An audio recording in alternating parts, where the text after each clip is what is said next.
What's good with YouTube? You already know. Big Flocko with the convict's perspective, and I'm smashing, dashing, sliding on through with a little bit of energy.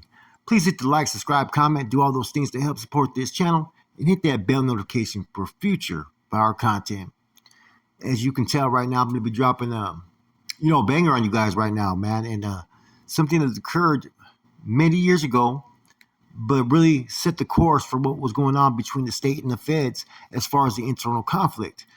Now, as we know, around 2004, Corny, Pinky, Tibbs, Happy, Bird, Spider, Stork, and a few others pled guilty in their Operation Black Widow case, right? Now, up until then, nobody was given the authority to take deals except for Skip. And that's when they found about the allocution, where you had to sit there and admit that you were part of an organization and that you committed these crimes. And there were certain things about the feds that Corny, Pinky, and Tibbs and all them had yet to really experience or have knowledge of, right? So, after Skip's deal, a lot of brothers were told that they couldn't take no deals. And so that led to a lot of people dropping out that time. Not telling, but pretty much stepping back, either working with them or just stepping back altogether and taking deals, right?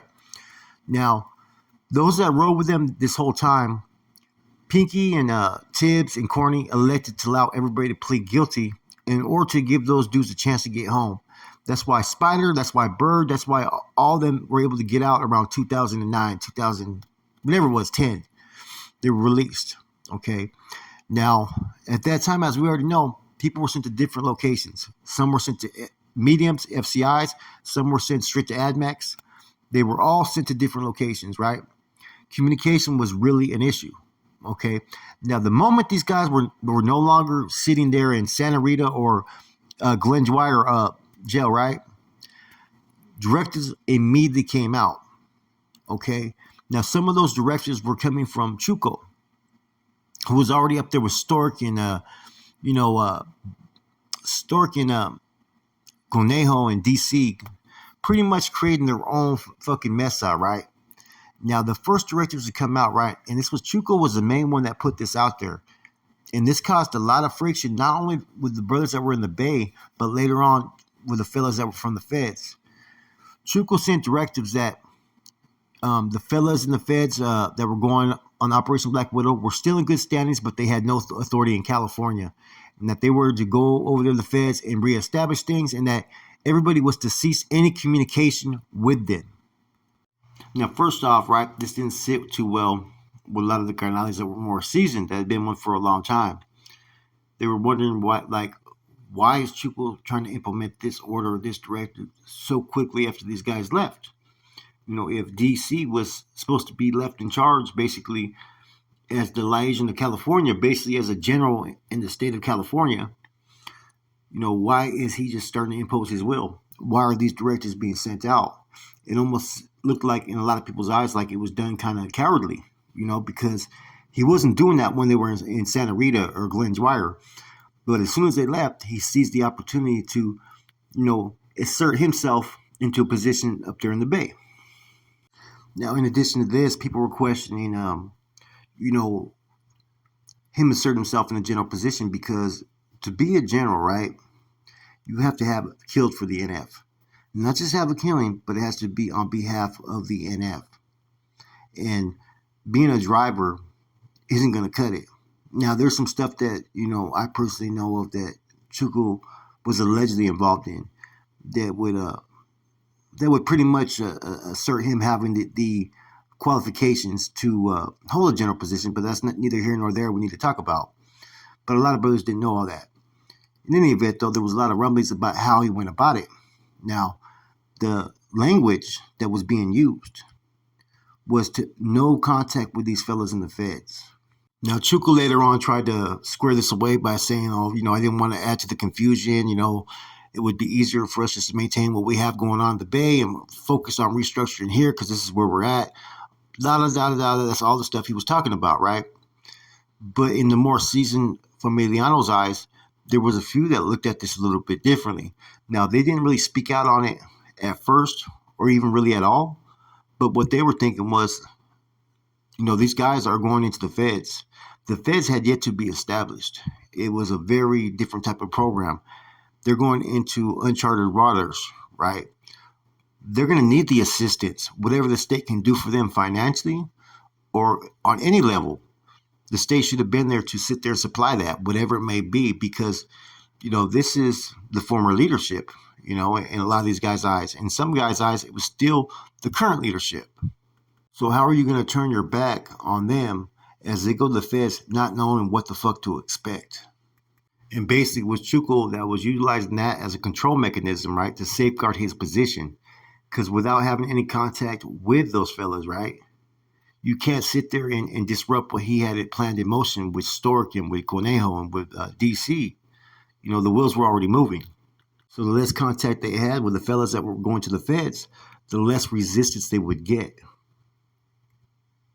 There had been a lot of C's that were placed in certain positions that benefited them, so nobody was making waves. But those that were kind of like educated, but like weren't really holding like no RC position or in charge of no areas or a lieutenant, they were the ones that were kind of observing what was happening, but there was little they could do. Okay, now that right there kind of set the bar of as far as where we knew the new regime was going. They wanted nothing to do with the old guys. They wanted these guys to figure it out on their own. It was stopping any communication. And a lot of brothers were like, you're abandoning them.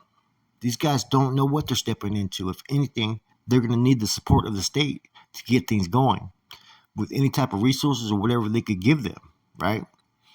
Now, that's the one mistake Chuco made. Now, the other two comes like this. He had Bubbles, right? Come from Hanford that was pretty much in charge of all the regiments.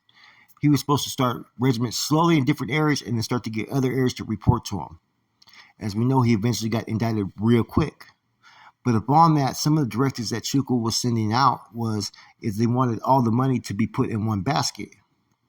Therefore, as we know from tradition, that's a no-no. You put all your eggs in one basket, you risk the chance that your whole regiment, all the money and everything could get crossed up. That's why technically you're not supposed to even discuss any type of household business or know of another regiment. You're supposed to keep your distance from that and stay within your regiment, your area, and that's all that needs to be known. Unless you're requested to do a special assignment, whereas you may have to make contact with another C in a different area, but that's very rare that happens, okay? But the fact that he was putting all the money in one basket, a lot of people felt that maybe he was basically pocketing some of that money. Not everything was maybe being accounted for like it should have been. Now, that when that fell with Bubbles being indicted, right, and a lot of questions being raised, where's the money going? Chuco made one more move that kind of brought a lot of red flags, which is something that's always should have been done, right? But was acting like that was the focal point, and this was to pacify a lot of C's that weren't being involved as far as in the old business. Instead of having the main bank for the time period, right, he started saying that they had to do a pay roster of all C's until their bank accounts got to a certain amount. Then they would go to the next C, and afterwards, after every C had a fat account, they would start to put everything into the main bank. Now, a lot of people felt like that was basically him trying to conceal the shit that he had already been doing. From saying that the feds, don't acknowledge them, they have no say, we're not to communicate with them, to then having Bubbles have all the money being put into one fucking one bank, to now he's trying to make all the C's who have been sitting there on standby in the bay while all this shit's been going on since Operation Black Widow, they're waiting to fucking play their position now. So now the monies are being deposited on different C's accounts every month, and they had a pay roster of every C in California, whether they were in the county jail, Corcoran, Tehachapi, or the Bay. Now, why wasn't this being done before? Well, pretty much it was being put out there that the O needed to rebuild the banks, and there was a lot of things, that they had to deal with first, Only after there was heat and attention, right, did Chuco start to change all directions as far as for the, send out different directives. The crews were only supposed to be 3-man crews, and security and all that was put forth to make excuse for everything that had been happening to some of the choices he made. And people weren't blind to it, but they just didn't speak their mind. There was a lot more that was going on, and people didn't know who was with who or who was reporting to who. And see, that's what was one of the main concerns is it was no longer about carnalismo and let's get the old back up and running. It's like, fuck, you couldn't trust anybody that you were around. What type of family is that? So basically, what Chuco was doing was leaving Skip and company, leaving them to fend for themselves, leaving them to their own devices of going into uncharted territory, not knowing what to expect, with no assistance from the fellas in the state. A lot of carnales at that time had dropped out based upon everything I just said, because none of what they were witnessing was done on behalf of what they felt was in the best interest of the familia. It was in the best interest of themselves. And if they could leave these guys stranded, what was going to happen to them? And in keeping the fellas blind, right, and away from their activities, it allowed them to do whatever they wanted to do. It safeguarded them. And that control mechanism that I mentioned earlier was forced upon those that had to comply.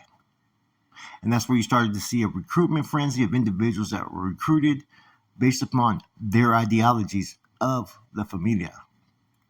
Because there was not a lot of individuals that could make waves or create change. And let's just keep it real. You know, the only ones that started to make waves were the ones that were seasoned in rank, time, and grade, right? They just weren't in the position that they wanted to be. I guarantee you, if they were in a position that they wanted, they're not going to make waves either. The three things that I mentioned, though, right, were really key in what separated a lot of familianos and allowed some to walk away and some to take sides. And you know, when I tell these stories, it's not to glorify, it's to tell you guys the truth, to look at everything through a different lens, and to make a decision, right? Especially if you're young, haven't been in prison yet, or if you're old and you want to change your ways. The stuff that's been happening for like the past 20 something years, right? And mainly like the last 20, should give you all the reasons why not to come to prison, man. Dirty politics, selfish individuals, betrayal, right? And at the end of the day, man, people are only worried about one thing: control, power, and money. And greed will destroy any organization if people allow it.